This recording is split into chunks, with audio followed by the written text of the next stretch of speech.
আমি শাহাদা পাঠ করব যদি ডক্টর জাকির নায়েক আমার প্রশ্নের উত্তর দিতে পারেন। আমি একজন নাস্তিক। আমি শাহাদা পাঠ করতে চাই। থামুন, আমার কথা শুনুন। হ্যাঁ, আমি শাহাদা পাঠ করতে চাই। আমি কি শাহাদা পাঠ করাতে পারি নাকি পুলিশকে জিজ্ঞাসা করতে হবে? পুলিশ, আমি কি শাহাদা পাঠ করাতে পারি নাকি না? 2 মিনিট। আপনি কেন মুসলিমদের মুসলিম হতে বাধা দিতে চাইছেন? আমি শাহাদা পাঠ করব যদি ডক্টর জাকির নায়েক আমার প্রশ্নের উত্তর দিতে পারেন। আমার নাম মিফতাহ। আমি জোম্বাং থেকে এসেছি। আমি একজন নাস্তিক। আমি এমন পরিবারে জন্মেছি যেখানে আমার পরিচয়পত্রে ইসলাম লেখা আছে, কিন্তু আমি নাস্তিক। আমি খ্রিস্ট ধর্মসহ অনেক ধর্ম অধ্যয়ন করেছি এবং খ্রিস্ট ধর্মে আমি অনেক ভুল খুঁজে পেয়েছি। আমার প্রশ্ন হল, বৌদ্ধ ধর্মের ত্রিপিটকের এমন একটি শ্লোক উল্লেখ করুন যা অন্য কোনো শ্লোকের সাথে বিরোধপূর্ণ অথবা যা বৈজ্ঞানিকভাবে ভুল। ভাই একটি প্রশ্ন করেছেন যে তিনি একজন নাস্তিক এবং তিনি ইসলাম গ্রহণ করবেন যদি আমি তার প্রশ্নের উত্তর দিতে পারি। তিনি বলছেন, আপনি কি বৌদ্ধ ধর্মগ্রন্থ থেকে একটিও ভুল বের করতে পারবো? তাহলে তিনি যদি নাস্তিক হন তবে তিনি বৌদ্ধ ধর্মগ্রন্থ নিয়ে কথা বলছেন কেন? আমার প্রথম প্রশ্ন। আমি জানতে চাই। জয় হোক, আমি এখানে ধর্মগ্রন্থে ভুল বের করতে আসিনি, কিন্তু যেহেতু আপনি জিজ্ঞাসা করেছেন, বৌদ্ধ ধর্মের প্রধান দর্শন 4টি মহৎ সত্যের উপর ভিত্তি করে প্রতিষ্ঠিত। আপনি কি বুদ্ধের 4টি মহৎ সত্যের কথা শুনেছেন? আপনি কি বুদ্ধের 4টি মহৎ সত্যের কথা শুনেছেন? আমি জানি না। আপনি যদি না জানেন তাহলে আপনি বৌদ্ধ ধর্মগ্রন্থ সম্পর্কে কি জানেন? যদি কেউ বলে আমি কোরআন জানি, আপনি কি কুল হুয়াল্লাহু আহাদ জানেন? আমি জানি না। সূরা ফাতিহা জানি না। তাহলে আপনি আমার উত্তর কিভাবে বুঝবেন? বৌদ্ধ ধর্মের ভিত্তি হলো বুদ্ধের 4টি মহৎ সত্য। যদি এটি সম্পর্কে না জানেন তাহলে আমার উত্তর কিভাবে বুঝবেন? আপনি বুদ্ধের 4টি মহৎ সত্য জানেন কি? বৌদ্ধ ধর্মের 4টি সত্য কি কি? কিন্তু আপনি যদি তা নাই জানেন তাহলে সেগুলো সঠিক না ভুল কিভাবে বুঝবেন? যাই হোক, আমি আপনার মতো নই। কিন্তু আমি ত্রিপিটক গ্রন্থের শ্লোকের ভুল সম্পর্কে জানতে চেয়েছি। ত্রিপিটক হলো বৌদ্ধ ধর্মগ্রন্থগুলোর মধ্যে একটি। বৌদ্ধ ধর্মগ্রন্থে ধম্মপদ সহ আরও অনেক কিছুই রয়েছে, কিন্তু আমি মৌলিক বিষয় নিয়ে আলোচনা করছি, আরও ভালো মৌলিক বিষয়। এখন বুদ্ধের মতে তিনি বলেছেন যে 4টি মহৎ সত্য রয়েছে।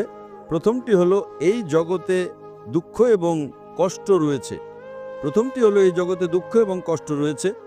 দ্বিতীয় সত্য, দুঃখ ও কষ্টের কারণ হলো তৃষ্ণা। তৃতীয়, দুঃখ ও কষ্ট দূর করতে হলে আকাঙ্ক্ষা দূর করতে হবে। চতুর্থ, আকাঙ্ক্ষা দূর করতে হলে অষ্টাঙ্গিক মার্গ অনুসরণ করতে হবে। আমি আবার বলছি, বুদ্ধ বলেছেন প্রথম মহৎ সত্য হলো এই জগতে দুঃখ এবং কষ্ট রয়েছে।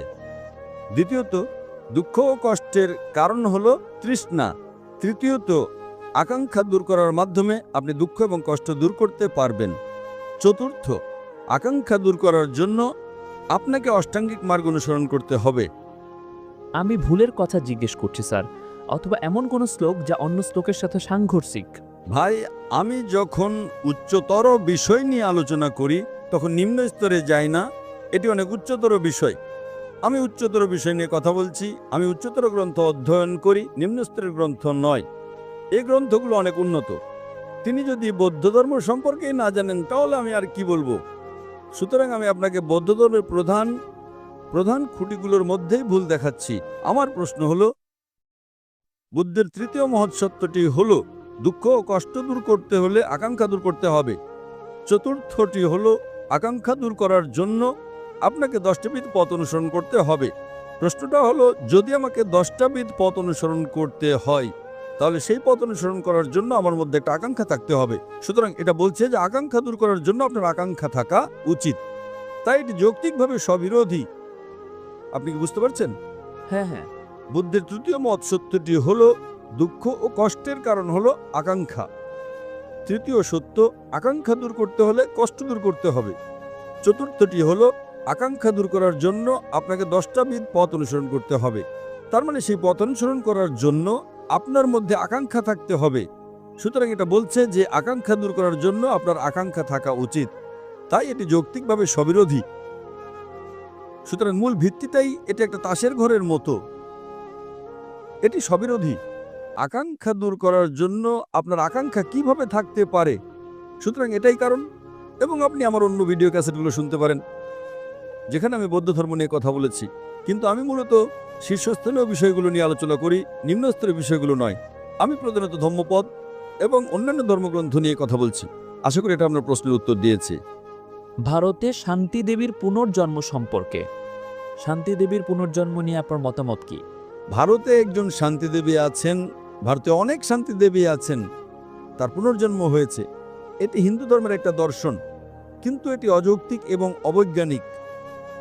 কারণ একবার মারা গেলে বৈজ্ঞানিকভাবে আপনার পুনর্জন্ম হতে পারে না।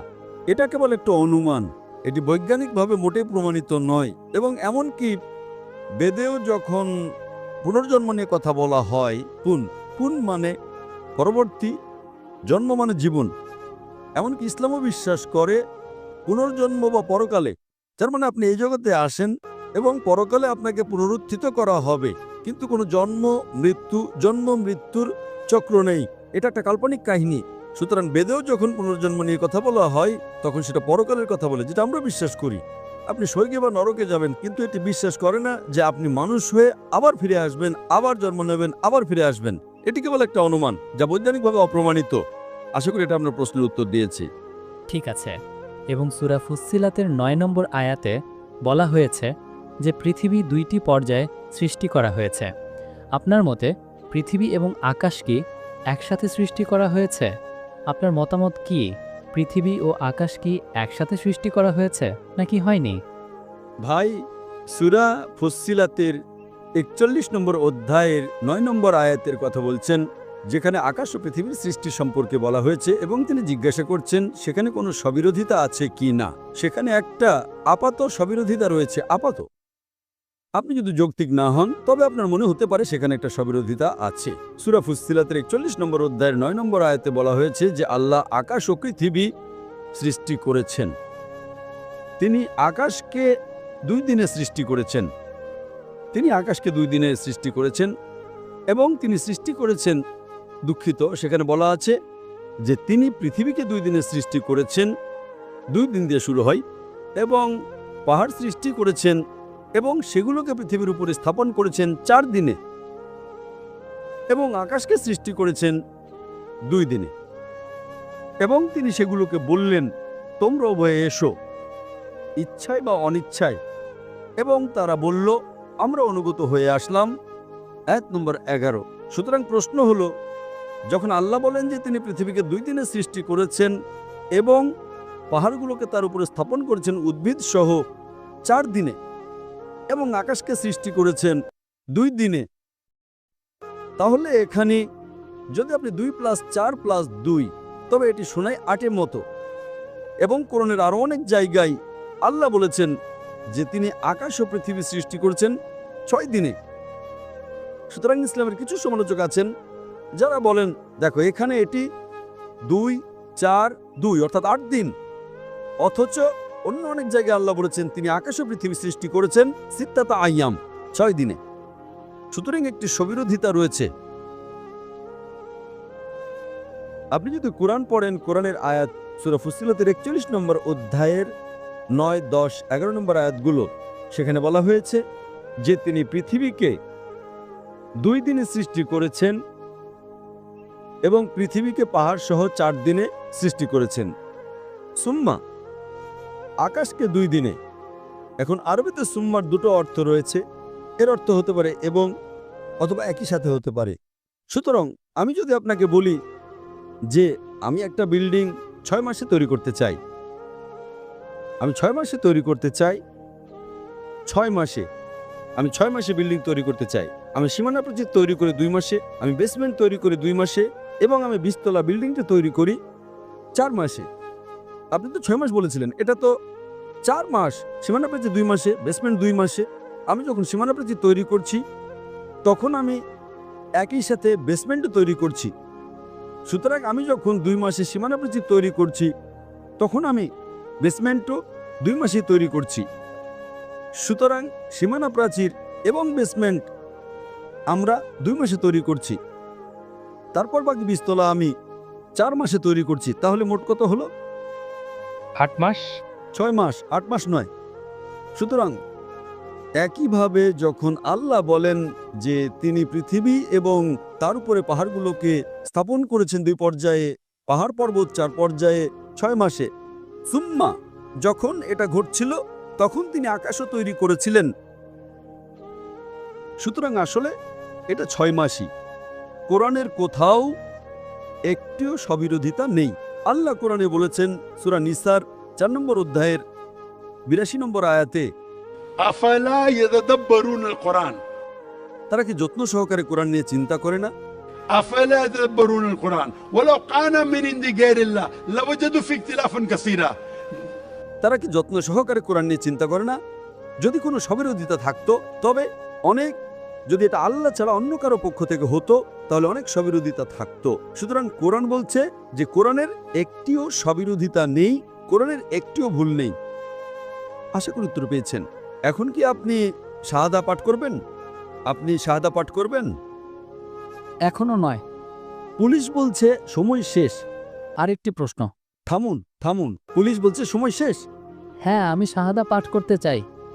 থামুন, আমার কথা শুনুন, আমার কথা শুনুন। আমি শাহাদা পাঠ করতে চাই।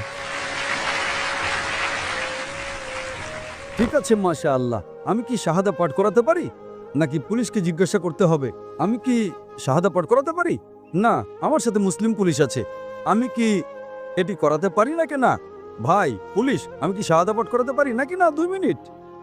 আল্লাহ আপনাকে সব দেবেন। আপনি কেন মুসলিমদের মুসলিম হতে বাধা দিতে চাইছেন? আল্লাহ আপনাকে সব দেবেন ইনশাআল্লাহ। ভারতে তারা আমাকে রাত 12টা 2টা পর্যন্ত অনুমতি দেয়। ইন্দোনেশিয়ায় কেন রাত 11টা? Yes, he wants to shahada. اوكي ما شاء الله. আপনি কি একমত ঈশ্বর একজন? হ্যাঁ, আমি এক ঈশ্বরে বিশ্বাস করি। আপনি কি বিশ্বাস করেন যে হযরত মুহাম্মদ ঈশ্বরের নবী? হ্যাঁ, আমি বিশ্বাস করি। আপনি কি ইসলাম গ্রহণ করতে চান? হ্যাঁ, আমি করতে চাই। আপনি কি কেউ বাধ্য করছে ইসলাম গ্রহণ করতে? না, কেউ নেই, না। আপনি কি নিজের ইচ্ছেই করছেন? হ্যাঁ, স্বেচ্ছায়। আপনি কি টাকার বিনিময়ে ইসলাম গ্রহণ করছেন?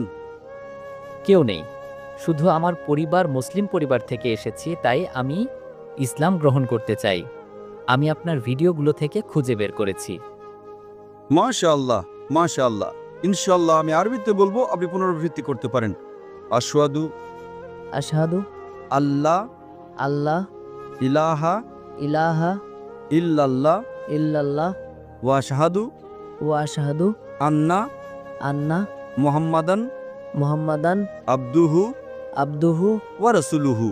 ওয়া রাসূলুহু। আমি সাক্ষ্য দিচ্ছি আমি সাক্ষ্য দিচ্ছি যে যে কোনো উপাস্য নেই কোনো উপাস্য নেই আল্লাহ ছাড়া, আল্লাহ ছাড়া, এবং আমি সাক্ষ্য দিচ্ছি এবং আমি সাক্ষ্য দিচ্ছি যে যে নবী মুহাম্মদ সাল্লাল্লাহু আলাইহি সাল্লাম নবী মুহাম্মদ সাল্লাল্লাহু আলাইহি ওয়াসাল্লাম হলেন রাসূল হলেন রাসূল এবং বান্দা এবং বান্দা একমাত্র আল্লাহর। একমাত্র আল্লাহর। মাশাআল্লাহ, আপনি এখন মুসলিম। تكبير تكبير এবং আমি আল্লাহ সুবহানাহু ওয়া তাআলার কাছে প্রার্থনা করি যেন আপনার পূর্বের সমস্ত গুনাহ মাফ করা হয়। আল্লাহ আপনাকে এই দুনিয়া ও পরকালে সর্বোত্তম প্রতিদান দেন। আল্লাহ আপনাকে আপনার বন্ধু এবং পরিবারকে ইসলামের পথে আনার জন্য পথ দেখান ইনশাআল্লাহ।